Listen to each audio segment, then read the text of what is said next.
Saudi Arabia is calling on the international community to take decisive measures against Syria. A cabinet statement says the world should unite to end what it calls the massacre of Syrian people.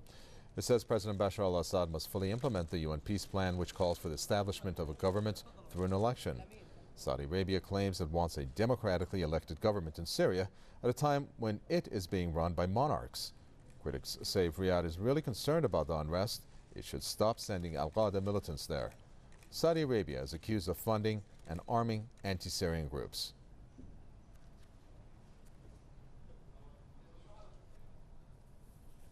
Hisham Jaber is the director of the Middle East Studies, who joins us from Beirut to shed his thoughts on this. Hisham Jaber, is Saudi Arabia in a position to criticize Syria? Yeah, first of all, we have to mention that Saudi Arabia was always looking to be a regional power. No one can deny this. Saudi Arabia took advantage from the absence of Egypt from the Arab scene to play a regional war. Nobody can deny that Saudi Arabia did invest billions of dollars in Iraq, and it didn't get any significant result. Now Saudi Arabia is trying in Syria to get what it lost in Iraq. Saudi Arabia invest and pay a lot of money since the beginning of the Syrian crisis. But now it came officially that Saudi Arabia is committed to pay the salaries of the so-called Free Syrian Army in order to encourage the Syrian officers and the Syrian soldiers to defect the army. Saudi Arabia also is committed to pay, to finance the weapons, to provide weapons to the Syrian army, and we learn the Free Syrian Army. And we learned yesterday that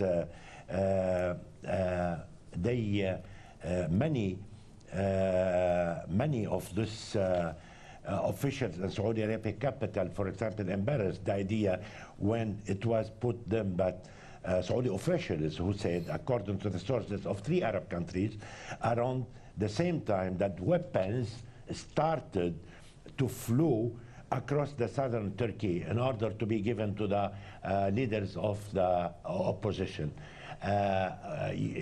This position of Saudi Arabia is, in my opinion, came by American instruction.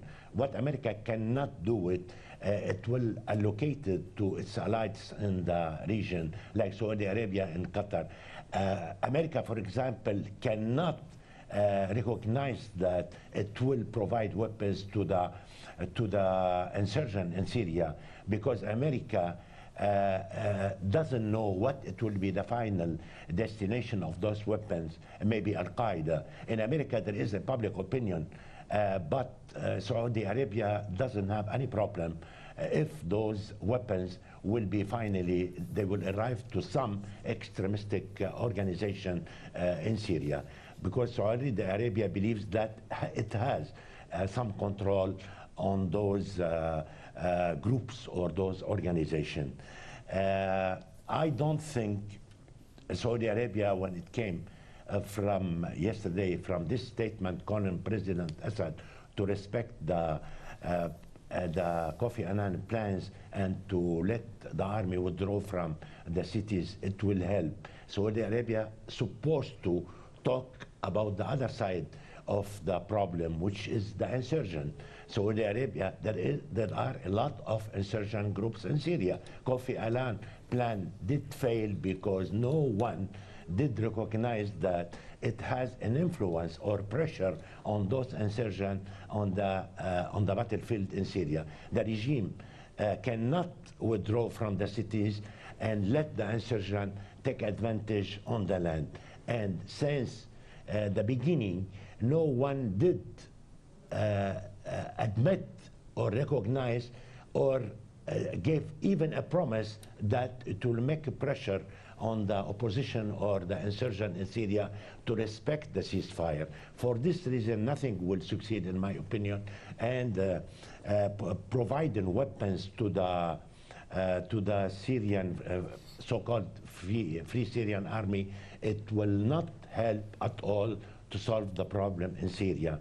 The only solution in Syria, it will be the peaceful solution, the political solution, where we did expect Saudi Arabia to be in this solution, not on the side of the armed groups in Syria and the insurgents. Doesn't it surprise you that you have Saudi Arabia, not only are they not discreet, not only are they not denying it, they're coming out in the open and saying, yes, we are arming the opposition groups, and then you have the UN official, Navi Pillay, coming out saying, yes, opposition groups are being armed, but not mentioning Saudi Arabia. I mean, isn't that kind of strange, how Saudi Arabia is admitting to this, but yet nothing is being done about it, and yet that is one of the pivotal reasons why the bloodshed is going on. Yes, it is strange. It's always been like this, the intervention of Saudi Arabia.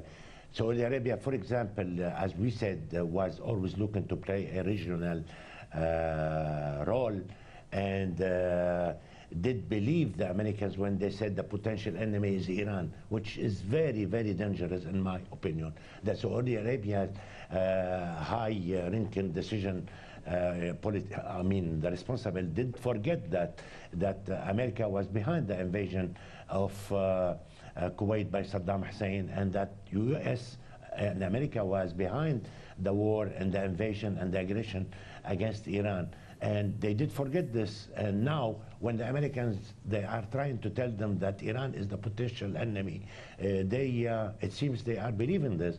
And maybe, wow, now, as we said, when America pushed Saudi Arabia to spend money and to pay to the insurgent and to pay the salaries and high salaries to the so-called Free Syrian Army, in order, as we said, to encourage the Syrian soldiers and officers to defect from the army. Also, Saudi Arabia said that is in conflict and war with Al-Qaeda inside Saudi Arabia. And we see, on the other hand, that Saudi Arabia is encouraging very extremistic Islamic groups outside Saudi Arabia, like in Iraq, in Syria, or wherever. And the Saudis, they know very well that those groups belong in a way or another to Al-Qaeda belief and thinking, and Al-Qaeda school and Al-Qaeda decision. Okay, thank you very much. Director of the Middle East Studies Center, Hisham Jaber there.